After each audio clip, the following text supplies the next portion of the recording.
কি সমস্যা ভাই বলেন, এখন আপনি বলেন আপনার সমস্যা কি? কারেন্ট তো থাকে না।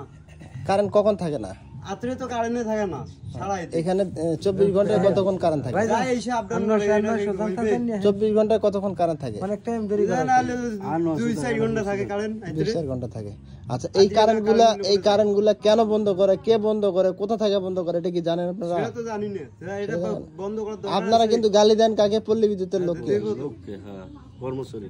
পল্লী বিদ্যুৎ কিন্তু কারেন্ট কন্ট্রোল করে না, ভালো করে শুনে রাখেন। পল্লী বিদ্যুৎ কিন্তু কারেন্ট কন্ট্রোল করে না। কারেন্ট কন্ট্রোল করে কে জানেন? না, সরকার না, আপনি ভুল বললেন। সরকার কিন্তু কন্ট্রোল করে না। সরকার দায়িত্ব না, কর্মচারীও না। আপনারা জানেনই না বিষয়গুলা। সরকার দায়িত্ব দিয়ে রাখছে পল্লী বিদ্যুতায়ন বোর্ড নামে একটা সমিতি। এটা সমিতি বোর্ড, মানে আমাদের পল্লী বিদ্যুতের মা বাপ হচ্ছে পল্লী বিদ্যুতায়ন বোর্ড। এরা কি করে, এই যে মানে এই যে লাইনগুলা, এই তারগুলা, তার এই যে আপনার খুঁটিতে যেমন কিছু ইনসুলেটর আছে, বিভিন্ন জিনিসপত্র আছে, এরা কি করে জানেন? এরা কম দামি জিনিস কিনে। কম দামে কিনে, আমার কথাটাকে শেষ করি। 150 টাকার জিনিস কিনে 1500 টাকার বিল করে তারা। আমার কথা বুঝছেন? এই কারণে এটা পল্লী বিদ্যুতায়ন বোর্ড করে। এটা এই মালামাল কিন্তু পল্লী বিদ্যুৎ কিনে না। কিনে কে? আরবি। আমার কথা বুঝতে পারছেন? আরবি। আর দোষ দেন কারে? পল্লী বিদ্যুতের লোক রে। পল্লী বিদ্যুতের লোক সকাল থেকে সন্ধ্যা পর্যন্ত, রাত পর্যন্ত 24 ঘন্টা পরিশ্রম করতেছে। হ্যাঁ, আপনারা বৃষ্টিতে ভিজলে কি করেন? বৃষ্টি আসলে কি করেন? দৌড়ে ঘরের ভিতরে ঢোকেন না? ঢোকেন কিনা? আর ওরা রেইনকোট পরে খোঁজে কোন জায়গায় কি আছে, কোন জায়গায় গাছ পড়ছে, কোন জায়গায় বাঁশ পড়ছে। ধরেন এই আমার এই যে খুঁটিতে একটা ইয়া আছে, ইনসুলেটর আছে, ওই ইনসুলেটর ক্র্যাক করছে, মানে ফেটে গেছে। ওটা কি ওখানে না ওঠা পর্যন্ত কি দেখা যাবে? না, দেখা যাবে। ওটা যদি মানসম্মত হইতো তাহলে কি এই কারেন্টগুলো সমস্যা হইতো? এখন বুঝতে পারছেন যে আমরা যে কাজ করি, যে আপনার বাড়িতে যে বকেয়া বিল আদায়, আমরা দেখেন, আমরা যে বকেয়া বিল আদায় করতে আসছি, আমরা তো কাজ করতেছি নাকি?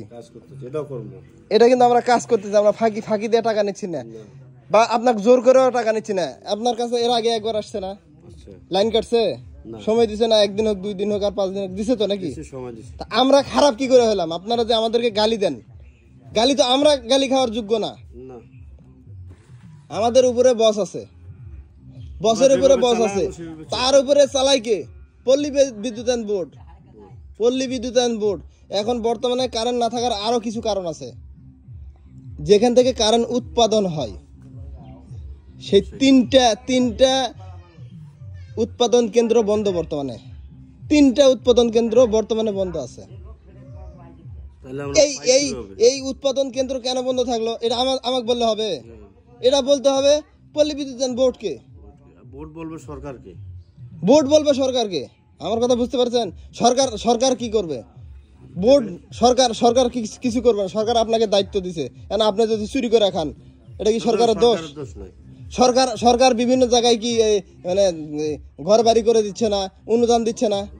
এখন আপনি যদি মাইরা খান, সরকারকে দোষ দিলে হবে? আমার কথা বুঝতে পারছেন? দোষ মূলত আমাদের না, আমরা কাজ করে খাই, বেতন নেই। বুঝতে পারছেন ভাই?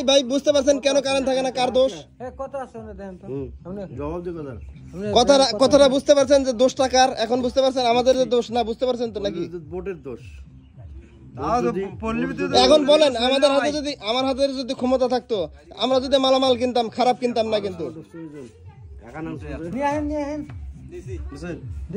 তো ঠিক আছে ভাই, এখন তো বুঝতে পারছেন নাকি ভাই? বুঝতে পারছেন? আপনি কি বুঝতে পারছেন? দোষ হচ্ছে পল্লী বিদ্যুতায়ন বোর্ডের, এটা তো বুঝতে পারছেন। সারাদিন কারেন্ট না থাকলেও সমস্যা নাই ভাই। ঠিক আছে, আমাদের হাতে যদি মালামাল কেনার ক্ষমতা থাকতো, তাহলে আমরা ভালো মালামাল কিনতাম।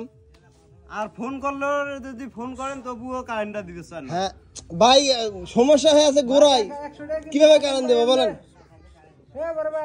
100 টাকা কিন্তু আপনি পাবেন আমার কাছে।